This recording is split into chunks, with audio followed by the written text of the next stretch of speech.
அஸ்ஸலாமு அலைக்கும். Hi friends, welcome to Heena kitchen. நீங்கள் எல்லாரும் சேஃபாகவும் நலமாக இருப்பீங்கன்னு நம்புகிறேன். அல்ஹம்துலில்லாஹ் நாங்களும் நலமாக இருக்கிறோம். இன்றைக்கும் ஒரு புதிய வீடியோவில் தான் உங்களை சந்திக்கிறேன். வீடியோ லாஸ்ட் வரை ஸ்கிப் பண்ணாமல் பாருங்கள். இந்த வீடியோ உங்களுக்கு யூஸ்ஃபுல்லாக இருக்கும். வாங்க வீடியோக்கு போகலாம். இதில் வந்து ஓரிரு டிப்ஸுகளோட ஒரு லஞ்ச் மெனுவும் ஷேர் பண்ணிக்கிறேன். இப்போ இந்த டிப்ஸ் வந்து முதல்ல டிப்ஸ் என்னென்னு பார்ப்போம். அது வந்து விறகடுப்பில் சமைக்கிறவங்களுக்கு யூஸ்ஃபுல்லாக இருக்கும். விறகடுப்பில் சமைக்கிறவங்கள பாத்திரங்கள் வெளிப்பாதி அவங்களுக்கு நல்லா கறி பிடிக்கிற மாதிரி இருந்தால் நீங்கள் இந்த விறகு சாம்பல் எடுத்துக்கோங்க. இது வந்து அலுமினியம் இந்த சில்வர் பாத்திரங்களுக்கு தான் சரி. இதுக்கு வந்து சாம்பல் நீங்கள் பவுடர் சாம்பல் மாதிரி தான் எடுத்துக்கணும். இது போல் எடுத்த பிறகு இது கொஞ்சம் தண்ணி ஊற்றி பேஸ்ட் மாதிரி நம்ம கலந்துட்டு பிறகு சொப்பின் பேக் அதை கையில் எடுத்து இன்னும் நல்லா பூசி அப்படியே காஞ்ச பிறகு உங்களுக்கு இதோட அரிசி போட்டு உங்களுக்கு இந்த பாத்திரத்துலேயே சமைச்சிக்கலாம். வாங்க எப்படின்னு பார்ப்போம். அதை இப்போ நான் வந்து அதை காஞ்ச பிறகு தான் அந்த அரிசி அந்த பாத்திரத்தில் அப்படி போட்டு அதுக்கு தேவையான அளவு தண்ணி சேர்த்து இதை வந்து விறகடுப்பில் சமைச்சு காட்ட போகிறேன். இப்போ எங்களுக்கு விறகு அடுப்பில் இப்போ இந்த சட்டியை வச்ச உடனே அப்போ அது வந்து இன்னும் கொஞ்சம் காஞ்சிடும். உங்களுக்கு காய வச்சும் தேவையில்லை. அந்த வெளிப்பகுதி நெருப்புகள் பழத்தில் அப்படியே காஞ்சி வந்துடும். இப்போ அடுத்த பகுதியில் வந்து நான் முட்டையும் அவிச்சு எடுத்துக்க போகிறேன். முட்டையை வந்து உப்பு கொஞ்சம் தண்ணி ஊற்றி இப்படி தான் அவிச்சு எடுத்துக்க போகிறேன். இப்போ இந்த முட்டை கிரேவி தான் செய்து காட்ட போகிறேன். வித்தியாசமான முறை இந்த முட்டை கிரேவி நீங்களும் செஞ்சு பாருங்கள். சின்ன பிள்ளைகளும் விரும்பி சாப்பிடுங்க. ஏன்னா அப்படியே காரம் இல்லாத முட்டை கிரேவி. இப்போ இது நல்லா கொதிச்சு நல்லா இப்போ இந்த தோல் எல்லாம் வெடிக்க மாதிரி வந்த பிறகு இப்போ இது நல்லா வந்துட்டு இப்போ இதை அப்படி எடுத்து தண்ணியில் போட்டுவிடும். அது 6 முறைக்கு அடுத்து பீட்ரூட் கறியை தான் ஆக்கி எடுத்துக்க போகிறேன். இப்போ இன்றைக்கி சைட் டிஷ் வந்து இந்த பீட்ரூட் கறியோட முட்டை கிரேவி தான் செஞ்சு எடுத்துக்க போகிறேன். இந்த பீட்ரூட் தேவையான வெங்காயம், பச்சை மிளகாய் உண்டு, அடுத்து ரம்பா கருவேப்பிலை சேர்த்து, வெந்தயம், மாசித்தூள் கொஞ்சம் சேர்த்து, மிளகாய்த்தூள், மல்லித்தூள் எல்லாம் குறைஞ்ச அளவு சேர்த்து, மஞ்சள் சேர்த்து, இது கொஞ்சம் போல் எண்ணெய், உப்பு சேர்த்து இதை அப்படியே வதங்க விடணும். வதங்கின பிறகு தான் 2ஆம் பால் சேர்த்துட்டேன். இப்போ 2ஆம் பால் வற்றின பிறகு தான் தலைப்பாலை சேர்த்து இதை இறக்கி எடுத்துக்க போகிறேன். உங்களுக்கு வீடியோவில் லாஸ்ட் வரை ஸ்கிப் பண்ண பாருங்கள். அப்போ தான் உங்களுக்கு இது விளங்கும். இப்போ இது பிகினர்களுக்கு யூஸ்ஃபுல்லாக இந்த பீட்ரூட் கறி ஆக்குறது வந்து இப்போ தெரிஞ்சவங்களுக்கு தெரியும். இப்போ இது ஒரு கறி அடுப்பில் வந்து பீட்ரூட் கறி தான் வேகுது.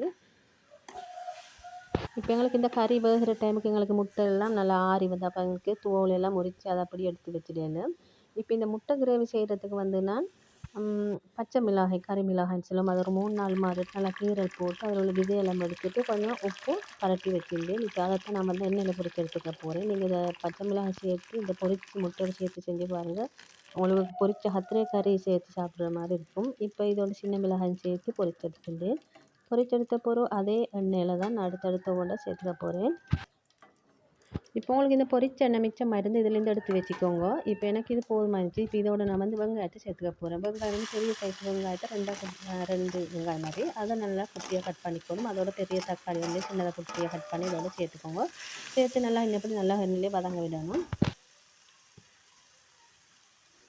இப்போ இதோட வந்து ஒரு கொத்து கருவேப்பிலை நல்லா உருகி போட்டுக்கோங்க. போட்ட பிறகு அதுவும் நல்லா கலந்துட்டுக்கணும். கலந்துட்ட பிறகு இஞ்சி பூண்டு பேஸ்ட் ஒரு 1/4 டீஸ்பூன் இல்லாட்டி 1/2 டீஸ்பூன் சேர்த்துக்கோங்க. இப்போ இது வதங்குற கேப்பில் எங்களுக்கு முட்டையை நல்லா உரிச்சு எடுத்துக்கலும். ஏன்னா நல்லா ஆறிட்டு ஆறின பிறகு உங்களுக்கு இன்னும் இப்படி கட் பண்ணிக்கோ மேலும் இல்லாண்டா உங்களுக்கு 2 கட் பண்ணிக்கோ மேலும். நான் வந்து இது நாட்டு முட்டை தான் அவிச்சு எடுத்துட்டேன். இப்போ அந்த வெங்காயம் எல்லாம் நல்லா வதங்கி வந்துட்டுது. இப்போ இதோட வந்து கொஞ்சம் நற்சீரகம் ஒரு 1/4 டீஸ்பூன் மேலே கொஞ்சம் சிவரமாக சேர்த்துக்கோங்க.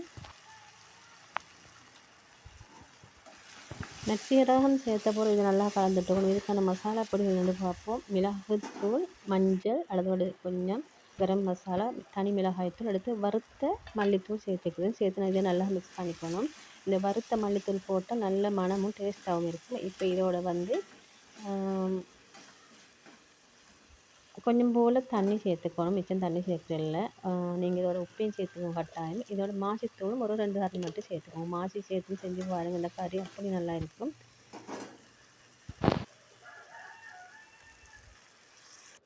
இப்போ இதுக்கு தண்ணி ஊற்றி ஒரு 5 நிமிஷம் போகிற மூடி வச்சுட்டா இது வந்து நல்லா எண்ணெய் பிரிஞ்சு நல்லா வெந்து வரும். இப்போ இதை மூடியை திறந்து இப்போ கிரேவி நல்லா கலந்துட்ட பிறகு இதுக்கு கொஞ்சம் கட்டி தேங்காய் பால் சேர்த்துக்கோங்க. அப்போ அந்த உரப்பெல்லாம் நல்லா பேலன்ஸ் பண்ணி வரும். தேங்காய் பால் சேர்த்த பிறகு இதோட வந்து நீங்கள் உப்பையும் செக் பண்ணி பார்த்த பிறகு இதை அப்படியே மூடி போட்டு உங்களுக்கு இன்னும் கொஞ்சம் 10 வரைக்கும் உங்களுக்கு வேக வச்சுக்கோங்க. மேலும் இல்லைன்னா உங்களுக்கு இதே கிரேவி போதும்னா இதோட முட்டையை சேர்த்துக்கோங்க. முட்டையை சேர்த்த பிறகு உங்களுக்கு இதை இன்னும் கொஞ்சம் வற்றணும்னா அப்படியே மூடி போட்டு வேக வச்சிடும். மேலும் இந்த முட்டை கிரேவி நீங்கள் ஒரு முறை செஞ்சு பாருங்கள். எப்போதும் போல் ஒரே மாதிரி செய்யாமல் இந்த பொரிச்ச கத்திரிக்காய் போட்டு முட்டை கிரேவி செஞ்சு பாருங்கள். டேஸ்ட் அப்படி நல்லா இருக்கும். இப்போ இதுக்கு மேலெல்லாம் உங்களுக்கு பொரிச்ச அந்த மிளகாயை இதோட சேர்த்துட வேண்டியது தான். அதுக்கு மேலால் என்னப்படி மிளகாயை போட்டு அப்படியே மூடி போட்டு மூடிடணும். அப்போ அதுக்கு மேலே கொஞ்சம் கருவேப்பிலை தூவிண்டாலும் இன்னும் கொஞ்சம் நல்லா இருக்கும். லஞ்சுக்கு வந்து பீட்ரூட் கறியோடு இந்த முட்டை கிரேவி தான் செஞ்சுருந்தேன். டேஸ்ட்டும் நல்லா இருந்துச்சு முட்டை கிரேவி. இன்ஷால்லா நீங்களும் ஒரு முறை இது போல் முட்டை கிரேவி ட்ரை பண்ணி பாருங்கள். இந்த பொரிச்சு கத்திரிக்காய் போட்டு. இன்னொரு டிப்ஸ் சொல்கிறேன் என்னென்னா, இப்போ அந்த முட்டை கோடு இருந்துச்சு அதில் முட்டை இருந்துச்சு, அதை வந்து மிக்ஸி ஜாரில் போட்டு கொஞ்சம் உப்புத்தூளும் சேர்த்து இந்த மிக்ஸியில் கொஞ்சம் அரைச்சி எடுத்து அப்போ அந்த மிக்ஸி வந்து நல்லா அந்த புதிய மிக்ஸி போல் உங்களுக்கு இருக்கும். அப்போ உங்களுக்கு அவசரமாக எந்த பொருளையும் உங்களுக்கு அரைச்சி எடுத்துடலும் அதில். இப்போ இதில் வந்து பவுடர் பண்ணி இப்படி அரைச்சா போதும், துண்டு துண்டு நல்லா பவுடராகி அரைப்பட்டு வரும். அப்போ இதை வந்து நீங்கள் ஒரு லிக்விட் போட்டு சரி, இல்லாட்டி உங்களுக்கு வெறும் தண்ணியில் சரி கழுவி பாருங்கள். எப்படின்ற காட்டு எப்படித்தான் நல்லா ஃப்ரெஷ் ஆகிடுச்சு, புதுசு போல் இந்த வாங்கின போல் இருந்துச்சு இந்த மிக்ஸி ஜார். நீங்கள் உங்களோட மிக்ஸியில் இந்த கப்பில் வந்து அந்த உள்பகுதியில் வந்து நீங்கள் அந்த அரைவடை தன்மை குறைவாக இருந்தால் நீங்கள் இது போல் செஞ்சு பாருங்கள். முட்டைக்கோதோட கல் உப்பும் சேர்த்து இல்லாட்டி தூள் உப்பு சேர்த்து அரைச்சி பாருங்கள், நல்லா இருக்கும்.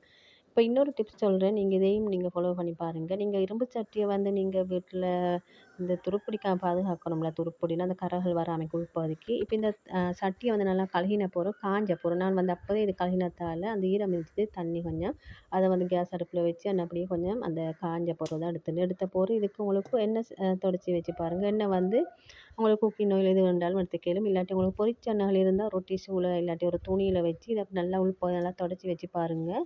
உங்களுக்கு அந்த உள்பகுதி எதுவுமே துருப்பிடிச்சாமல் அந்த கரைகள் இல்லாமல் இருக்கும். ஏன்னா இரும்பு சட்டினத்தால் நீங்கள் இதையும் செஞ்சு பாருங்கள், இதுவும் உங்களுக்கு யூஸ்ஃபுல்லாக இருக்கும். இந்த போட்ட ரெசிபி டிப்ஸ் எல்லாம் உங்களுக்கு யூஸ்ஃபுல்லாக இருக்குன்னு நினைக்கிறேன். யூஸ்ஃபுல்லாக இருந்தால் லைக் பண்ணுங்கள், ஷேர் பண்ணுங்கள். உங்களோட ஃபேமிலி அண்ட் ஃப்ரெண்ட்ஸ்களுக்கு புதுசாக பார்க்க மறக்காமல் சப்ஸ்கிரைப் பண்ணி வச்சுக்கோங்க. இன்னும் ஒரு வீடியோ சந்திக்கும் போது எல்லாருக்கும் தேங்க்ஸ் ஃபார் வாட்சிங்.